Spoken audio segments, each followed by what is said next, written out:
రాజకీయాల్లో అధికారం శాశ్వతం కాదని టీఆర్ఎస్ పార్టీ నాయకులు తెలుసుకోవాలి. ప్రతిపక్షంలో ఉన్నప్పుడు బాధ్యత గల ప్రతిపక్షంగా వ్యవహరించాల్సిన అవసరం ఉన్నది. అందులో సమాజంలో మహిళల పట్ల ఇంకా జాగ్రత్తగా వ్యవహరించాల్సిన అవసరం ఉన్నది.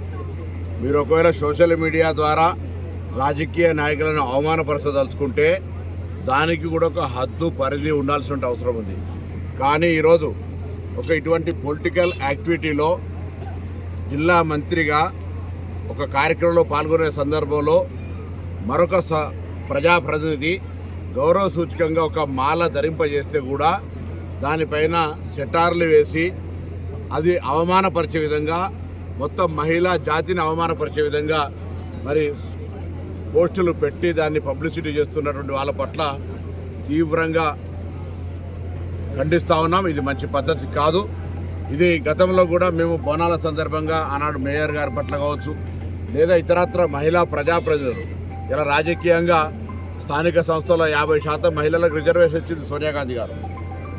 అదేవిధంగా చట్టసభల్లో కూడా రిజర్వేషన్లు చేయడానికి ఆలోచన చేస్తున్నటువంటి తరుణంలో ప్రజాప్రతినిధులుగా క్షేత్రస్థాయిలో తిరిగే సందర్భంగా అనేక కార్యక్రమాల్లో పాల్పంచుకుంటూ ఉంటాం.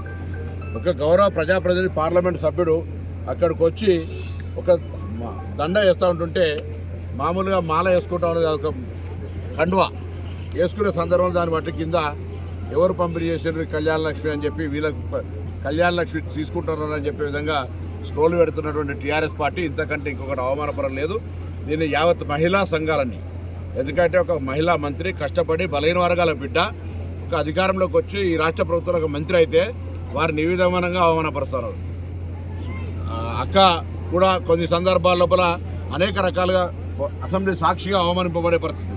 నా మీద కూడా అనేక రకాల, అంటే వీళ్ళకు వేరే బలహీన వర్గాలకు సంబంధించినటువంటి వాళ్ళు లేదా ప్రజాప్రతినిధులుగా వేరేకు సంబంధించినటువంటి సమాజంలో రాజకీయ కార్యక్రమంలో పాల్పంచుకోవడం కూడా నచ్చదనే విధంగా వ్యవహారం చేస్తారు. ఇది సమాజానికి మంచిది కాదు. అందులో నేను చెప్పిన రాజకీయాలు చేయదలుచుకుంటే ఎవరు శాశ్వత అధికారం కాదు. ప్రతిపక్షంలో ఉన్నప్పుడు మరింత బాధ్యతగా, అందులో మహిళల పట్ల, అధికారంలో ఉన్నప్పుడు మీరు బాధ్యతగా ఉన్నారా లేదా, ఒక మహిళకు మంత్రి ఇచ్చిరా లేదా, మహిళల పట్ల మీ గౌరవం ఏమున్నది, మహిళలు చేయాలని వ్యాపారం చేస్తే ఎందుకు జైలుకి వెళ్ళి, ఇవన్నీ సంఘటనలు మేమేం మాట్లాడతలేము ఇవాళ.